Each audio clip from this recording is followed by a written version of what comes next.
Hello everybody. And welcome to our regular update. Yes. Regular monthly update. Monthly update. Yes, we're here, Anika and Claire. Can you see the dog? That's one of our many office pets. He's just there in the background with us. So, we're going to be talking not so much about what we've been doing today, or this month. We're doing lots of different things. But we're going to be talking a little bit about some of the things we've been writing about. Yeah, we've been writing blogs. I don't know if you've been onto our website. There's a new tab called the Blogs tab, and we've been trying to put one up every couple of weeks. Yeah. So we've done one this last month. Yes. One on depression. Yeah. And work, and one on change. Yeah.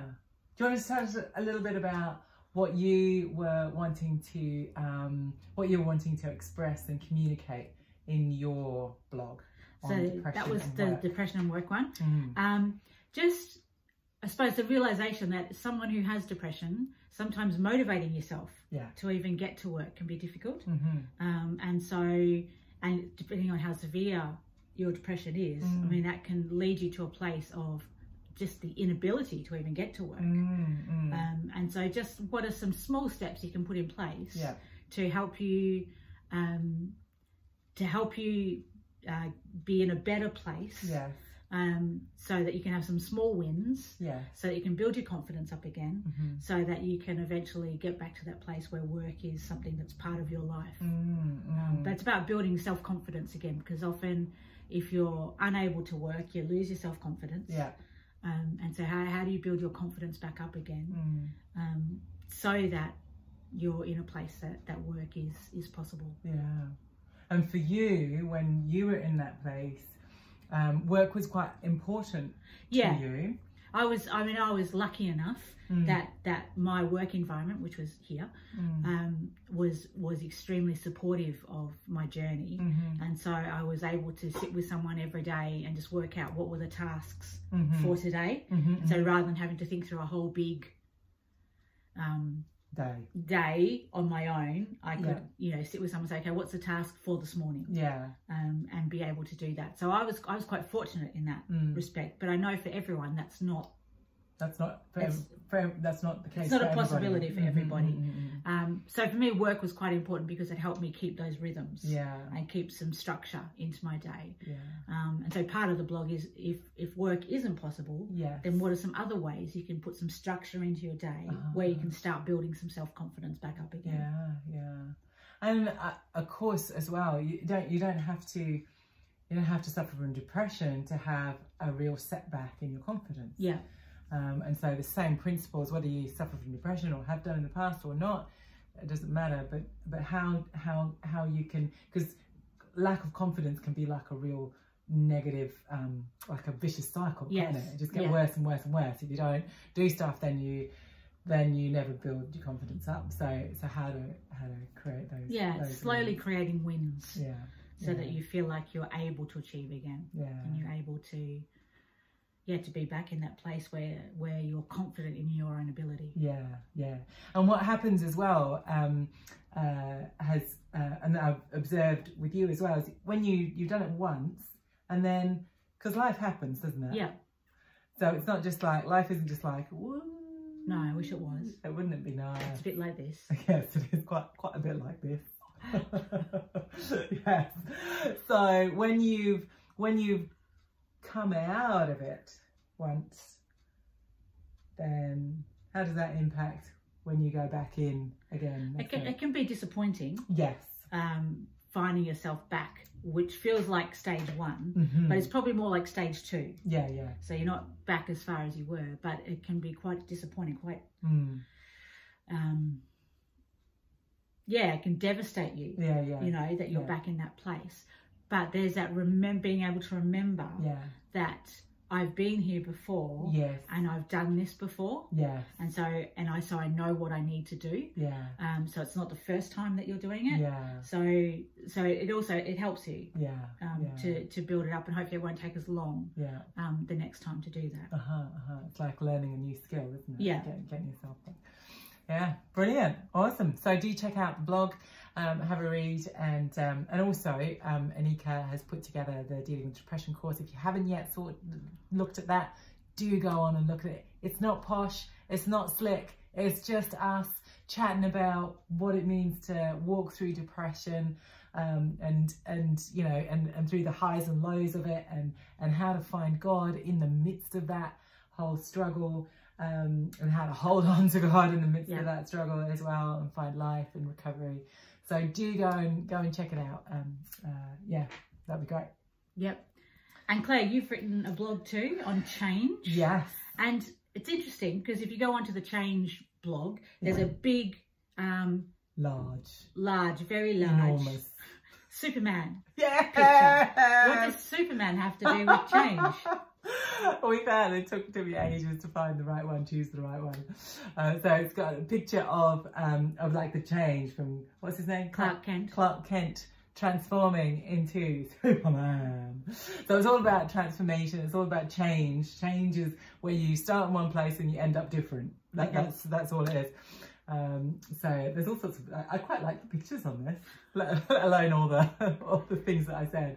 There's a picture of butterflies going from, you know, caterpillar through to chrysalis to emerging, and yeah. So anyway, yeah. So it's looking at change, and I think we often have a well, I have a odd relationship with change, in that it's a kind of a love-hate relationship with change.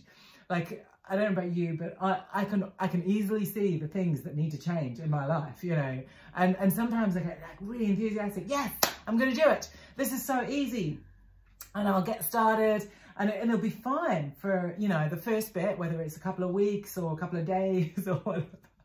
But keeping that, it's not actually changed, because, you know, at the end of it, you're still the same. Like, nothing has actually changed, and you've dropped whatever it was you were trying to do. Yeah. And so, but there's been loads of work done, like for decades, there's been loads of work done on what actually makes change possible, and actually the actual change where it actually sticks. Right.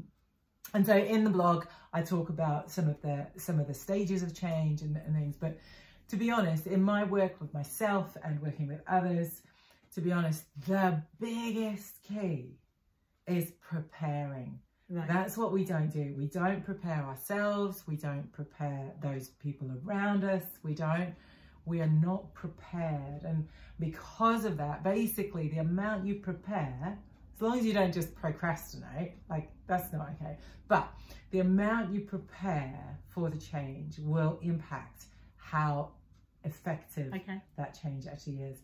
And part of preparation as well is about understanding how you've got to where you are now. Right. What are the things that have brought you to where you are? And, you know, if you've tried to change before, what are the things that got in the way, that tripped you up when you tried before?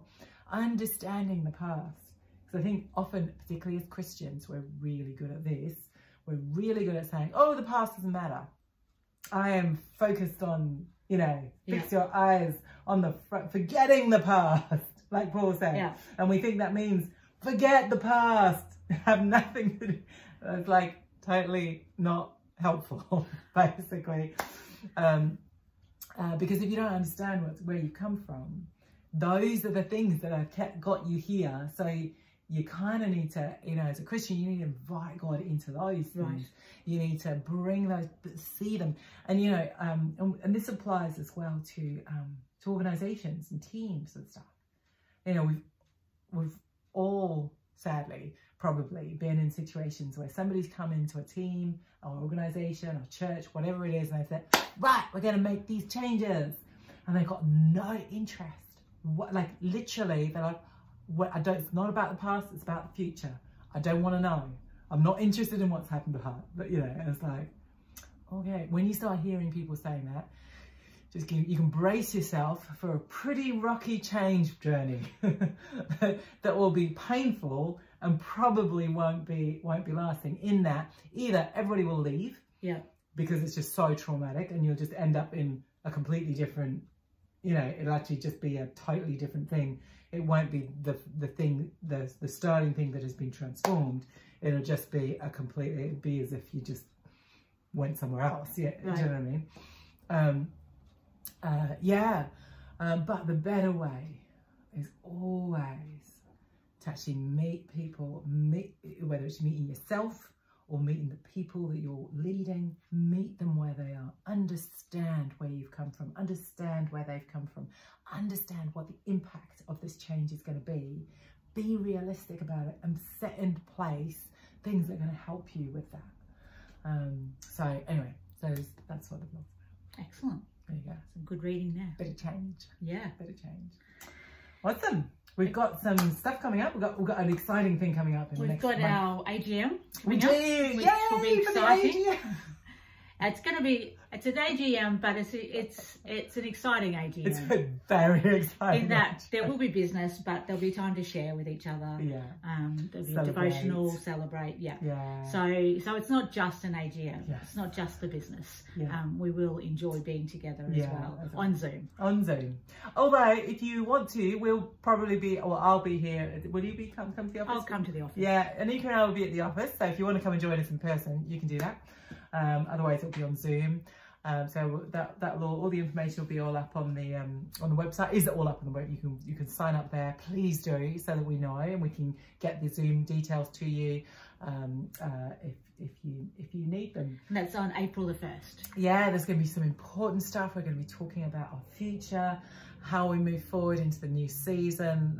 There's going to be some exciting, important, big news as well coming up. So So do join us for the AGM.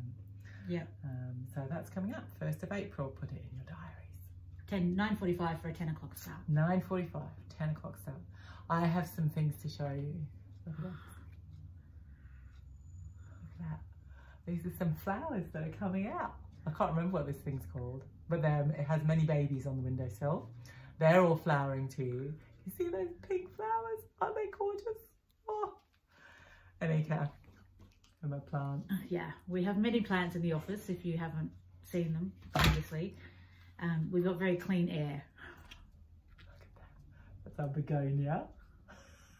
We got 1, 2, 3, 4 of those in the office, including the Big Mama from which all of these came. But isn't he gorgeous? Anika doesn't particularly like the plants. She thinks they're a bit excessive. All right, is there anything else we need to... I don't think so. No? I think that's the main things. Awesome. Great. Well, have a great March. Yeah. And please be in contact with us. Let us know how you're going. Do. We'd love to be able to pray for you as well. Yeah. So, yeah, get in contact. That'll be great. So, from Anika, myself, the dog, and our plants, we're going to introduce you to the fish next time. I'm going to find a way. Bye for now. See you later. God bless.